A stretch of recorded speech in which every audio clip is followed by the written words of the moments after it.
Howdy kids, it's Saturday, it's week 11, it's FootballDiehards.com. I'm Bob Harris, the senior editor here. It's time for the Saturday injury preview, review, update, overview thing we like to do here for you. Get you up to speed, kind of a one-stop shop to get all the injuries on your radar, the things you have to look for heading into Sunday's games. We'll do them in chronological order so you know what kind of fallback plans you need to have in place if you have injured players on your roster or in your lineups now, what you need to watch for.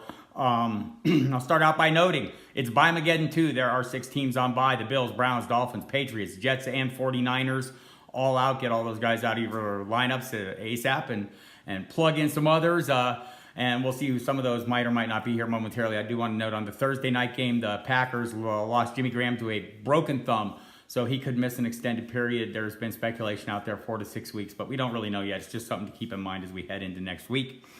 The early afternoon kickoffs, the big story is in Baltimore, where Joe Flacco appears, is listed as doubtful, all but certainly not going to play. It'd be a major surprise if he did. So the next major surprise is whether Lamar Jackson, the first-round pick, rookie pick, gets his first start, or whether Robert Griffin gets the call. One issue that's worth noting is Jackson had a stomach flu or a stomach issue on Thursday and did not practice at all. You wonder if that level of preparation could be an issue as they get him ready. He has played in specific packages all season long. Griffin has not played, so be interesting to note. It's kind of interesting to how you treat John Brown, Willie Snead, Michael Crabtree.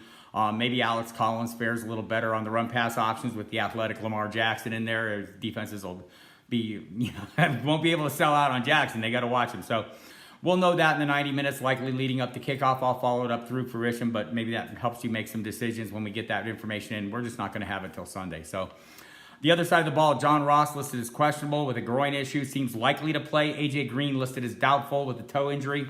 Started out as out. About within an hour, they changed that to doubtful. It's hard to believe he'll play.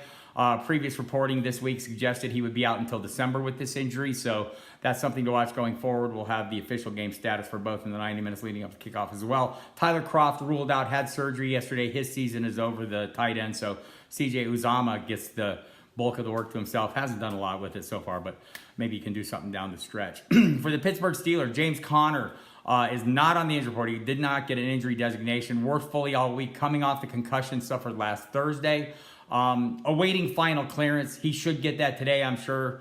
Tomorrow at the very latest. We'll have that. As soon as I hear something about that, I'll get up an article on the site. So watch that in the late breaking news section to verify. And if we don't hear it, maybe we don't get official word. We'll certainly know when the inactive act is announced. But go ahead, as the default position should be Conner is playing as usual, and be ready with a fallback plan in case you hear otherwise. It's an early kickoff, so you should have plenty of options. For the Washington Redskins, they're taking on they're entertaining Houston. For Washington, Dustin Hopkins, the kicker, is listed as questionable with a right groin issue. They worked out kickers earlier this week. You've watched the late breaking news sections. If they don't sign somebody, I'm guessing he's good to go. Chris Thompson, Jamison Crowder, Samaje Perine all ruled out for this game. Paul Richardson, remember, is on IR, so kind of a depleted receiving core. Adrian Peterson's at full health, he says. Worked fully Thursday and Friday, says the injuries that he's been battling are getting better. Trent Williams could play, the offensive tackle. That would help him out immensely, help Peterson out, and the rushing game, and the offense in general out immensely if he can make it on the field. Had a thumb injury that cost him last week. Also worth noting, Jordan Reed hasn't been on the injury report all this year, but he says he's still been dealing with pain, had the feet surgically corrected, had some bones removed to try to alleviate some issues that were ongoing for him. Maybe he's rounding into better form and it'll pay off down the stretch. We'll see. But just interesting to note that he says he hasn't been really feeling 100% all season long. Other side of the ball, Kiki QT listed as questionable in this one. He made the trip to Houston. He's a true game time decision. We'd love to get him back. It's been very productive in a narrow sample size, right? He's only played, 3 games, I think. Due to the ongoing hamstring issue, so we'll see if he can get in the lineup this week and maybe add a little something to that offense in general. I think he can. I'm not sure I'd force him into my fantasy lineups this week, but maybe you don't have a choice. It's Bye-Mageddon. Did I mention that? Bye-Mageddon 2. The Tampa Bay Buccaneers are at the New York Giants. Chris Godwin listed as questionable with an ankle issue. He practiced fully on Friday, should be ready to go. Ronald Jones has been ruled out, the rookie running back, ongoing hamstring issue. Peyton Barber and Jacquizz Rodgers will get the bulk of the work. Other side of the ball, everyone's good to go. Elijah Penny came off the injury report. He's been getting a little bit of run behind Saquon Barkley. For the Detroit Lions, hosting the Carolina Panthers, Marvin Jones is out, the wide receiver. Has a knee issue. They called it a bone bruise. He went to get a second opinion yesterday after he was ruled out. Michael Roberts, the tight end, also going up against the Panthers defense is very generous, the most in the league to tight ends, most generous.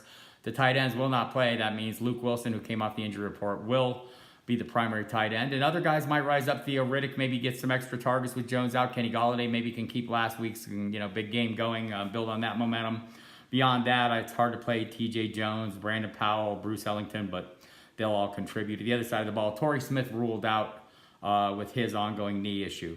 For the Tennessee Titans at Indianapolis, Tyjae Sharp added to the injury report on Friday. He is now questionable with the same ankle injury he played through last week, so that's something to watch. Taywan Taylor did not practice all week, also listed as questionable. He missed last week's game with his injury, so that's something to watch going into Tennessee. That leaves them with not a lot of options outside Corey Davis, which is good for Corey Davis owners, right? So keep that in mind. The other side of the ball, Eric Swoop has been ruled out, the tight end. Ryan Hewitt, the H-back tight end, has been ruled out, so that leaves Jack Doyle, Eric Ebron to do the bulk of the work, and Mo Alley-Cox to chip in a little bit if need be. For the Dallas Cowboys at Atlanta, Tavon Austin is listed as out, as he has been with the groin injury. I'm not sure what kind of timetable there is for his return. The other side of the ball, Matt Bryant will return to action this week. He's off the injury report. Mohamed Sanu also off the injury report on Friday, due to the limited earlier because of the ongoing hip injury. Late afternoon kickoffs. Jordy Nelson and Martavis Bryant both ruled out for the Oakland Raiders going up against the Arizona Cardinals. That leaves Seth Roberts and Brandon LaFell as the starters. Marcel Aitman, a rookie promoted from the practice squad, one of the people promoted from the practice squad, garnering a lot of buzz. He's big. He's not very fast. Look, the Raiders pass attacks mess going up against tough Arizona defense. I think tied for the fewest touchdown passes allowed in the NFL this season. So not promising there for the receiving core, although we've seen LaFell and Roberts both get something done at points. The Raiders are like on a 13-game scoreless streak, though. Jalen Richard's still a viable play. Doug Martin, Jared Cook, but beyond that, it gets tough. For the Arizona Cardinals, Phil Dawson listed as questionable with a right hip issue. We'll see if he can get on the field. They haven't signed Matt McCrane. They have worked him out. He's standing by. That's something to watch in the late-breaking news section. I don't think anyone's forcing the Arizona kicker into their lineups, but I'll have that news for you if it breaks. Chad Williams, the wide receiver, ruled out for the second straight week of this one.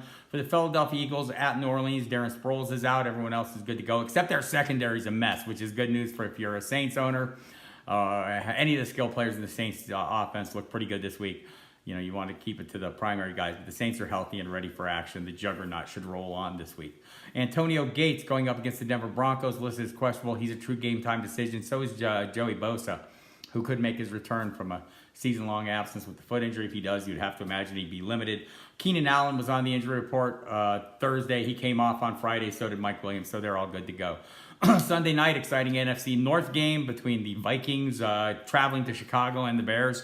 So Deion Sims, the reserve tight end, ruled out for Chicago with a concussion. David Morgan, the reserve tight end for the Vikings, ruled out with a knee injury. Everyone else is good to go. Adam Thielen had back and calf issues that limited him early in the week. He came off the injury report Friday. Stephon Diggs worked fully all week with the rib injury that kept him out of the last game. Dalvin Cook, 100% ready to go, they say, and they're going to use him heavily. So it'll be an interesting game, an exciting game. Not as exciting as Monday nights, we hope. Over and under of 63.5, I think the highest of the year. The Chiefs traveled to L.A., not Mexico City. They moved the game because of field conditions to face the Rams, two high-flying offense, Pat Mahomes, Jared Goff, Todd Gurley, Kareem Hunt. I mean, tons of great players in this. Sammy Watkins, we'll see if he is one of them. He is not practicing Saturday. I'll have the official injury designation for him shortly on the site. Go to the late-breaking news section and check that. Cooper Kupp won't play for the Rams, obviously. He tore his ACL last week. So there we have it. Should be an exciting game Monday night, an exciting season. And hope your teams are faring well. We'll get ready for Week 12. Only two teams on bye next week. It'll be the Rams and the Chiefs, the only bye teams. So big teams, so might be a little bit of a struggle to get through. But after that, we're through the bye. So good luck this week. Let's kick ass and take names. Have a good time. Talk to you next week.